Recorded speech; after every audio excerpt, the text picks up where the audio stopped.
The Outsider by H.P. Lovecraft, written for Weird Tales magazine, April 1926.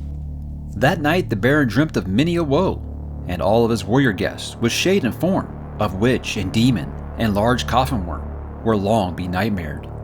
John Keats.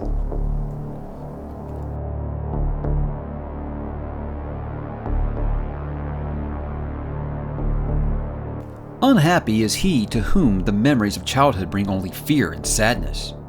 Wretched is he who looks back upon lone hours in vast and dismal chambers with brown hangings and maddening rows of antique books, or upon awed watches in the twilight groves of grotesque, gigantic, and vine-encumbered trees that silently wave twisted branches far aloft. Such a lot the gods gave to me, the dazed, the disappointed, the barren, the broken.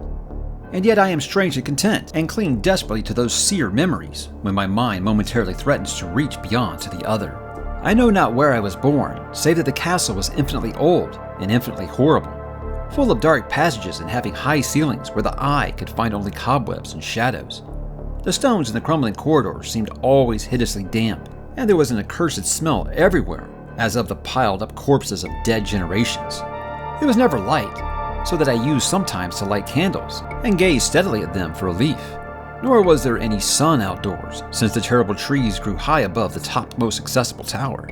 There was one black tower which reached above the trees into the unknown outer sky, but that was partly ruined and could not be ascended save by a well-nigh impossible climb up the sheer wall, stone by stone. I must have lived years in this place, but I cannot measure the time. Beings must have cared for my needs, yet I cannot recall any person except myself, or anything alive but the noiseless rats, bats, and spiders. I think that whoever nursed me must have been shockingly aged, since my first conception of a living person was that of something mockingly like myself, yet distorted, shriveled, decaying, like the castle. To me there was nothing grotesque in the bones and skeletons that strewed some of the stone crypts deep down among the foundations. I fantastically associated these things with everyday events, and thought them more natural than the colored pictures of living beings which I found in many of the moldy books. From such books I learned all that I know. No teacher urged me or guided me, and I do not recall hearing any human voice in all those years, not even my own. For although I had read of speech, I had never thought to try to speak aloud. My aspect was a matter of equally unthought of, for there were no mirrors in the castle, and I merely regarded myself by instinct as akin to the youthful figures I saw drawn and painted in the books. I felt conscious of youth because I remembered so little. Outside, across the putrid moat and under the dark mute trees, I would often lie and dream for hours about what I read in the books, and would longingly picture myself amidst gay crowds in the sunny world beyond the endless forest. Once I tried to escape from the forest, but as I went further from the castle, the shade grew denser and the air more filled with brooding fear, so that I ran frantically back lest I lose my way in a labyrinth of nighted silence. So through endless twilights I dreamed and waited, though I knew not what I waited for. Then in the shadowy solitude my longing for light grew so frantic that I could rest no more, and I lifted entreating hands to the single black ruined tower that reached above the forest into the unknown outer sky. And at last I resolved to scale that tower. Fall through I might, since it were better to glimpse the sky and perish, than to live without ever beholding day. In the dark twilight I climbed the worn and aged stone stairs till I reached a level where they ceased, and thereafter clung perilously to small footholds leading upward. Ghastly and terrible was that dead, stairless cylinder of rock, black, ruined and deserted, and sinister with the startled bats whose wings made no noise. But more ghastly and terrible still was the slowness of my progress. For climb as I might, the darkness overhead grew no thinner, and a new chill, as of haunted and venerable mold, assailed me. I shivered as I wondered why I did not reach the light, and would have looked down had I dared. I fancied that night had come suddenly upon me, and vainly groped with one free hand for a window embrasure that I might peer out and above, and try to judge the height I had attained. All at once, after an infinity of awesome, sightless crawling up that concave and desperate precipice, I felt my head touch a solid thing, and I knew I must have gained the roof, or at least some kind of floor. In the darkness I raised my free hand and tested the barrier, finding it stone and immovable. Then came a deadly circuit of the tower, clinging to whatever holes the slimy wall could give, till finally my testing hand found the barrier yielding, and I turned upward again pushing the slab or door with my head as I used both hands in my fearful ascent. There was no light revealed above, and as my hands went higher, I knew that my climb was for the nonce ended. Since the slab was the trap door of an aperture leading to a level stone surface of greater circumference than the lower tower, no doubt the floor of some lofty and capacious observation chamber. I crawled through carefully and tried to prevent the heavy slab from falling back into place, but I failed in that later attempt. As I lay exhausted on the stone floor, I heard the eerie echoes of its fall, but hoped when necessary to pry it open again. Believing I was now at a prodigious height, far above the accursed branches of the wood, I dragged myself up from the floor and fumbled about for windows, that I might look for the first time upon the sky and the moon and stars of which I had read. But on every hand I was disappointed, since all that I found were vast shelves of marble, bearing odious, oblong boxes of disturbing size. More and more I reflected and wondered what hoary secrets might abide in this high apartment, so many eons cut off from the castle below. Then unexpectedly my hands came upon a doorway, where hung a portal of stone, rough with strange chiseling. Trying it, I found it locked, but with a supreme burst of strength I overcame all obstacles and dragged it open inward.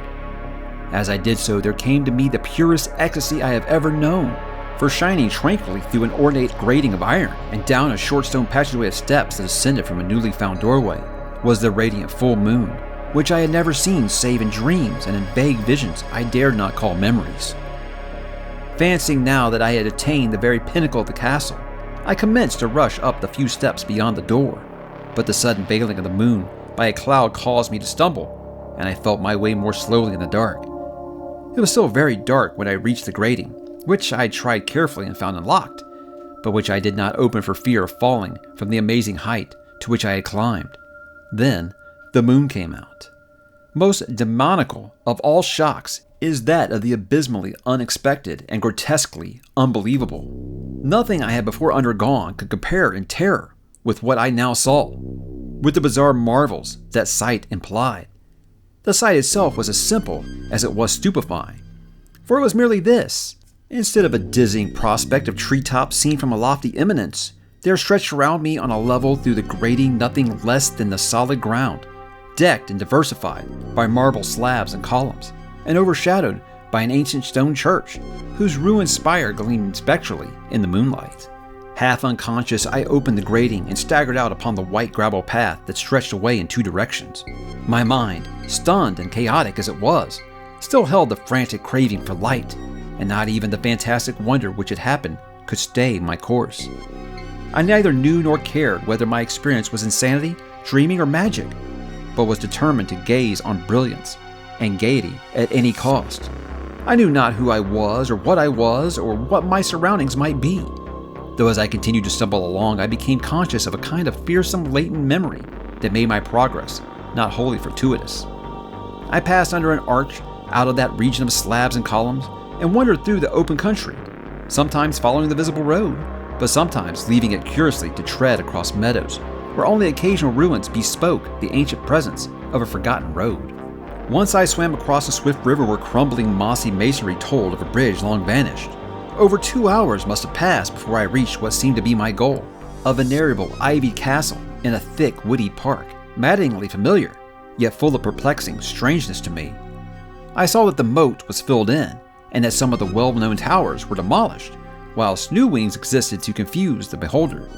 But what I observed with chief interest and delight were the open windows, gorgeously ablaze with light and sending forth sound of the gayest revelry. Advancing to one of these, I looked in and saw an oddly dressed company indeed, making merry and speaking brilliantly to one another. I had never seemingly heard human speech before, and could guess only vaguely what was said. Some of the faces seemed to hold expressions that brought up incredibly remote recollections. Others were utterly alien. I now stepped through the low window into the brilliantly lighted room, stepping as I did from my single bright moment of hope to my blackest convulsion of despair and realization. The nightmare was quick to come, for as I entered, there occurred immediately one of the most terrifying demonstrations I had ever conceived. Scarcely had I crossed the sill when there descended upon the whole company a sudden and unheralded fear of hideous insanity, distorting every face and evoking the most horrible screams from nearly every throat. Flight was universal, and in the clamor and panic several fell in a swoon and were dragged away by their madly fleeing companions. Many covered their eyes with their hands and plunged blindly and awkwardly in their race to escape, overturning furniture and stumbling against the walls before they managed to reach one of the many doors.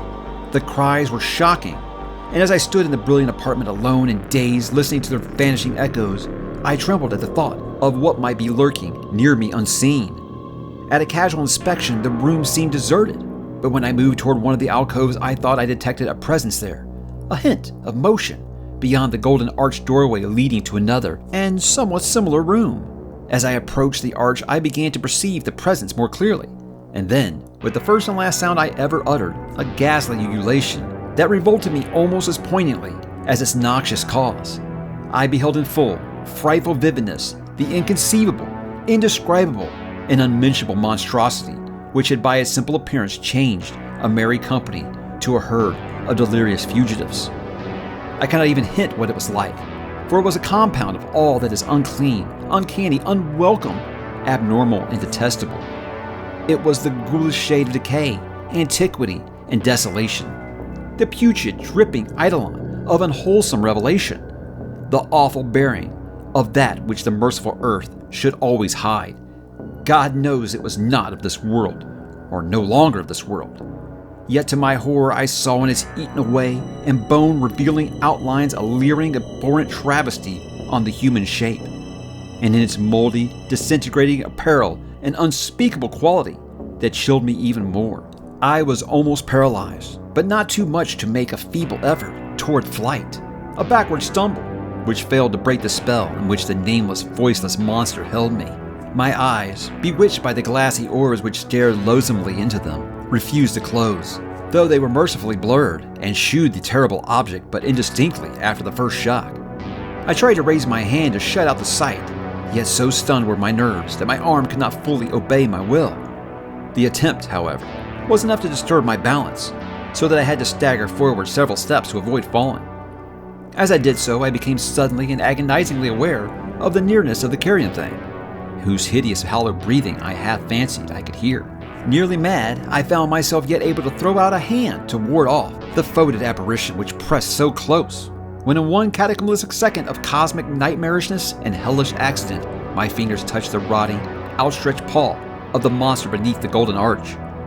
I did not shriek, but all the fiendish ghouls that ride that night wind shrieked for me, as in the same second there crashed down upon my mind a single and fleeting avalanche of soul-annihilating memory. I knew in that second all that had been. I remembered beyond the frightful castle and the trees, and recognized the altered edifice in which I now stood. I recognized, most terrible of all, the unholy abomination that stood leering before me as I withdrew my sullied fingers from its own. But in the cosmos there is balm as well as bitterness, and that balm is ℙ𝕦𝕤𝕣𝕔𝕙𝕤𝕤. In the supreme horror of that second, I forgot what had horrified me, and the burst of black memory vanished in a chaos of echoing images. In a dream, I fled from the haunted and accursed pile and ran swiftly and silently in the moonlight. When I returned to the churchyard place of marble and went down the steps, I found the stone trapdoor immovable. But I was not sorry, for I had hated the antique castle and the trees. Now I ride with the mocking and friendly ghouls on the night wind, and play by day amongst the catacombs of Neferenka in the sealed and unknown valley of ℙ𝕦𝕤𝕣𝕠𝕜𝕤 by the Nile. I know that light is not for me, save that the moon over the rock tombs of Neb, nor any gaiety save the unnamed feast of ℕ𝕤𝕤𝕣𝕠𝕜 beneath the Great Pyramid. Yet in my new wildness and freedom I almost welcomed the bitterness of alienage. For although ℙ𝕦𝕤𝕣𝕠𝕜 has claimed me, I know always that I am an outsider, a stranger in this century and among those who are still men. This I have known ever since I stretched out my fingers to the abomination within the great gilded frame, stretched out my fingers and touched the cold, unyielding surface of polished glass.